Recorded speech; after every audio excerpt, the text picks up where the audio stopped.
오늘 하나님께서 우리에게 주신 말씀은 마가복음 8장 27절에서 34절 말씀입니다. 예수와 제자들이 빌립보 가이사랴 여러 마을로 나가실새 길에서 제자들에게 물어 이르시되 사람들이 나를 누구라고 하느냐? 제자들이 여짜와 이르되 세례 요한이라 하고 더러는 엘리야 더러는 선지자 중에 하나라 하나이다. 또 물으시되 너희는 나를 누구라 하느냐? 베드로가 대답하여 이르되 주는 그리스도시니이다 하매 이에 자기의 일을 아무에게도 말하지 말라 경고하시고 인자가 많은 고난을 받고 장로들과 대제사장들과 서기관들에게 버림받아 죽임을 당하고 사흘 만에 살아나야 할 것을 비로소 그들에게 가르치시되 드러내놓고 이 말씀을 하시니 베드로가 예수를 붙들고 항변하매 예수께서 돌이키사 제자들을 보시며 베드로를 꾸짖어 이르시되 사탄아 내 뒤로 물러가라.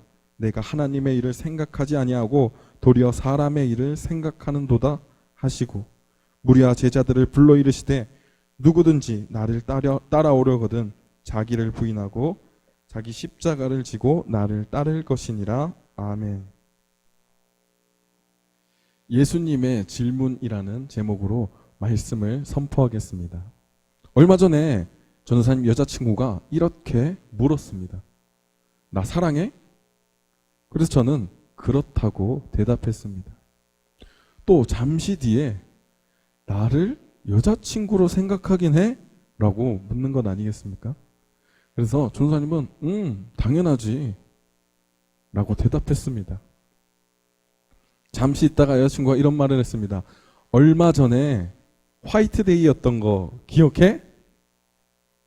순간 저의 머릿속에 수많은 생각이 스쳐 지나갔습니다. 그날은 참 쉽지 않은 날이었습니다. 우리 친구들에게도 이런 생각을 가질 때가 있습니다.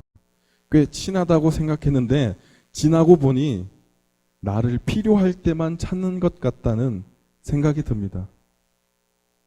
그러면 이 친구가 나를 친구라고 생각하는 걸까? 라는 의문이 들기 시작합니다. 부모님도 이런 생각을 가지실 수 있습니다. 우리가 용돈을 필요할 때면 부모님께 애교도 떨고 부모님이 힘든 것을 들고 가실 때면 얼른 뺏어서 부모님에게 잘 보이기도 합니다. 그럴 때면 어머니께서는 저에게 이렇게 말씀하십니다. 용돈 필요하구나. 우리가 이런 일들이 쌓이다 보면은 한 가지 질문을 가지게 됩니다. 도대체 나를 누구라고 생각할까? 누구라고 생각하는 걸까? 라는 의문을 가집니다. 오늘 예수님께서도 제자들과 무리들에게 이런 궁금증이 생겼습니다. 나를 뭐라고 생각하는 걸까? 예수님께서 그래서 제자들에게 27절 묻습니다. 예수와 제자들이 빌립보 가이사랴 여러 마을로 나가실새 길에서 제자들에게 물어 이르시되 사람들이 나를 누구라고 하느냐? 당시에는 예수님께서 많은 병자들도 고치시고 수많은 사람들도 먹이시는 그 오병이어의 기적도 보이셨습니다. 그러자 수많은 무리들이 예수님을 따르기 시작했습니다. 예수님께서는 이 무리들이 도대체 나를 뭐라고 생각하고 자신을 따르는지 제자들에게 물어보라고 시켰습니다. 28절입니다. 제자들이 여짜와 이르되 세례 요한이라 하고 더러는 엘리야 더러는 선지자 중에 하나라 하나이다.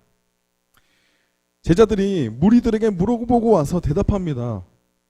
엘리야라고도 하고 세례 요한이라고도 하는데요. 선지자들 중에 하나라고도 합니다. 예수님. 이스라엘에는 선지자들이 있었어요. 하나님의 말씀을 대언하는 사람들을 선지자라고 합니다. 사람들은 예수님이 하나님의 아들이 아니라 그저 하나님 말씀을 대언하는 선지자들 중에 하나라고 생각했던 것이었습니다. 이번에는 예수님께서 제자들에게 묻습니다. 그렇다면 너희들은 나를 누구라 생각하느냐? 어떻게 대답했을까요? 그래도 예수님과 함께 먹고 자고 수많은 고난들을 함께 했던 제자들이라면 좀 다르지 않을까요? 베드로가 이렇게 대답합니다. 또 물으시되 너희는 나를 누구라 하느냐? 베드로가 대답하여 이르되 주는 그리스도시니이다 하매. 역시 제자는 다른가 봐요. 베드로는 예수님을 그리스도라고 말합니다. 여러분, 그리스도는 기름 부은 사람이라는 뜻인데요. 히브리 말로는 메시아라고도 합니다. 옛날에 기름 부을 수 있는 사람은 왕밖에 없었습니다. 제자들은 예수님을 메시아, 즉 왕으로 생각했습니다. 그러자 예수님께서 말씀하십니다. 앞으로 나는 고난을 받을 것이고 죽을 것이다. 그리고 3일 만에 부활할 것이라고 말합니다. 그러자 베드로가 예수님께서 왕이신데 무슨 고난을 받습니까? 그러자 예수님께서 사탄아 뒤로 물러가라 라고 꾸짖습니다. 말씀 한번 읽어볼게요. 31절, 32절, 33절입니다. 인자가 많은 고난을 받고 장로들과 대제사장들과 서기관들에게 버림받아 죽임을 당하고 사흘 만에 살아나야 할 것을 비로소 그들에게 가르치시되 드러내놓고 이 말씀을 하시니 베드로가 예수를 붙들고 항변하매 예수께서 돌이키사 제자들을 보시며 베드로를 꾸짖어 이르시되 사탄아 내 뒤로 물러가라. 내가 하나님의 일을 생각하지 아니하고 도리어 사람의 일을 생각하는도다 하시고. 예수님께서는 베드로에게 너가 하나님의 일을 생각하지 아니하고 사람의 일을 생각하는도다 라고 꾸짖습니다. 왜 이렇게 혼났을까요? 제자들이 생각했던 그리스도, 메시아, 즉 왕은 당시 이스라엘을 지배했던 이 로마를 쳐부수고 나라를 되찾아 주실 분, 오병이어의 기적처럼 먹을 것 걱정 없는 그런 나라, 병자들을 치유해 주신 것처럼 아프지 않는 나라, 그런 나라를 세우실 그런 왕으로 생각했습니다. 여러분, 예수님께서 이 땅 가운데 오신 이유 아시나요? 전도사님이 성탄절 절기 때 했던 설교에서 예수님께서 오신 이유를 4가지를 설교했었습니다. 첫 번째 뭐죠? 모든 사람을 위해 오신 예수님. 예수님께서는 가난한 자나 부자나 그리고 병자나 건강한 자나 외국인이나 모든 사람을 위해서 구원하려고 오신 예수님입니다. 두 번째, 예수님께서 오신 이유, 마귀를 멸하시려 오셨습니다. 죽음의 권세를 잡은 자, 마귀를 멸하시러 오셨습니다. 세 번째, 예수님께서는 우리를 죄에서 자유케 하려고 오셨습니다. 죄의 종된 우리에게 자유를 주시기 위해 오셨습니다. 마지막으로 주님께서는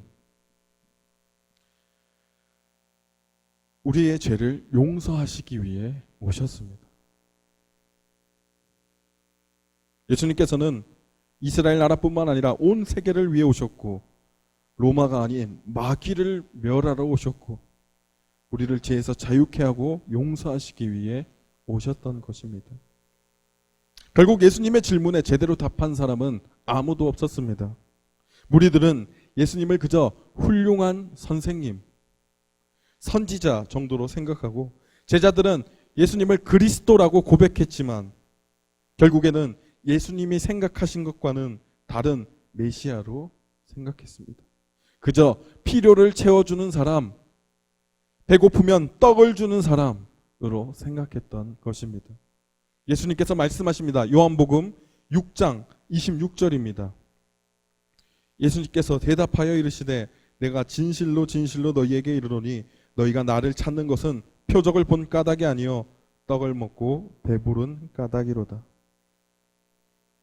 그리고 이어서 이렇게 말씀하십니다. 썩을 양식을 위하여 일하지 말고 영생하도록 있는 양식을 위하여 하라. 이 양식은 인자가 너희에게 주리니 인자는 아버지 하나님께서 인치신 자니라. 오병이의 기적이 있고 나서 수많은 사람들이 예수님을 따랐습니다. 예수님께서는 이들에게 너희가 나를 따르는 목적이 떡을 위함, 떡 한 번 더 얻어먹을까 해서 나를 따르는도다 라고 말씀하셨습니다. 그리고 이들에게 너희가 먹을 양식, 떡을 위해서 살지 말고 생명의 말씀인 생명의 떡된 하나님을 위해서, 나를 위해서 하나님의 일을 하고 살라고 말씀하셨습니다. 그러자 그들이 이렇게 묻습니다. 28절입니다. 그들이 묻되 우리가 어떻게 하여야 하나님의 일을 하오리까? 예수님께서 말씀하십니다. 하나님께서 보내신 일을 믿는 것이 하나님의 일이니라. 그러자 사람들이 다 떠나갑니다. 떡 줄 뿐으로 생각했는데 떡 주는 사람 아니다, 떡 주는 분이 아니다라고 말하자 사람들이 모두가 떠나갑니다. 그러자 예수님께서 제자들에게 묻습니다. 너희도 나를 떠나려느냐? 오늘 본문에서도 예수님께서 제자들과 또 무리들에게 제대로 좀 알아라 하면서 말씀하십니다. 말씀 읽겠습니다. 무리와 제자들을 불러 이르시되 누구든지 나를 따라오려거든 자기를 부인하고 자기 십자가를 지고 나를 따를 것이니라. 제자들과 무리들은 예수님을 좀 안다고 생각했습니다. 무리들은 몰라도 제자들은 예수님을 잘 안다고 생각했습니다. 그들은 자신의 직업을 버리고 자신의 가족을 버리면서까지 예수님을 따랐기 때문입니다. 하지만 예수님께서는 그것조차도 부인하고 따르라고 하십니다. 얼마 전에 베스트셀러였던 신경 끄기의 기술이라는 책이 있습니다. 이 책의 저자는 우리는 삶을 살아가면서 많은 사람들의 말과 또 시선에 의해서 신경 쓰고 살아간다는 것입니다. 그래서 이 신경들을 끌 때, 다른 사람의 시선에 신경을 끌 때 나답게 살 수 있다고 말하고 있습니다. 제자들도 마찬가지로 예수님을 욕하는 사람, 예수님을 따르는 자신들을 비난하는 사람들의 신경을 끄고 그렇게 제자답게 예수님을 따랐습니다. 하지만 예수님께서는 너희가 내려놓고 따른 그 제자다움, 그것마저도 부인하라고 하시는 것입니다. 이것이 바로 예수님께서 말씀하시는 자기 부인입니다. 내가 안다고 생각했습니다. 내가 예수님을 따랐다고 생각했습니다. 하지만 모든 것이 주님의 은혜였던 것입니다. 그저 예수님께서는 떡만 주시는 분이 아니라는 것. 우리에게 새 생명을 주시려고 예수님께서는 십자가의 고난을 받으셨다는 것. 그리고 3일 만에 부활하셨다는 것. 이것을 알 때 우리는 진정으로 예수님의 제자가 되는 것입니다. 말씀을 마치겠습니다. 요즘 코로나를 멈추기 위해서 우리도 잠시 멈추자는 운동이 일어나고 있습니다. 전도사님도 한 가지 제안합니다. 예수님을 알기 위해서 우리도 잠시 멈추자는 것입니다. 우리가 기도할 때 예수님께 많은 말들을 합니다. 예수님 도와주세요. 예수님 응답해 주세요. 하지만 이런 우리의 말들을 잠시 멈추고 오늘 주님께서 하는 질문들에 대답하는 한 주가 되었으면 좋겠습니다. 예수님께서 우리에게 물으십니다. 너희는 나를 누구라고 생각하느냐? 다른 사람들처럼 나를 떠나려느냐?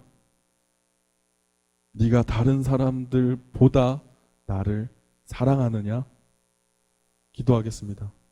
하나님 아버지, 오늘 주님께서 자기를 부인하고 십자가를 지고 따르라고 하셨습니다.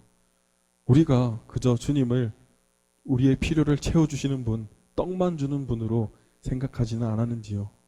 주님, 이번 한 주 주님을 깊게 묵상하며 주님의 질문에 대답할 수 있는 우리들 될 수 있도록 도와주시옵소서. 감사드리며 예수님의 이름으로 기도드렸습니다.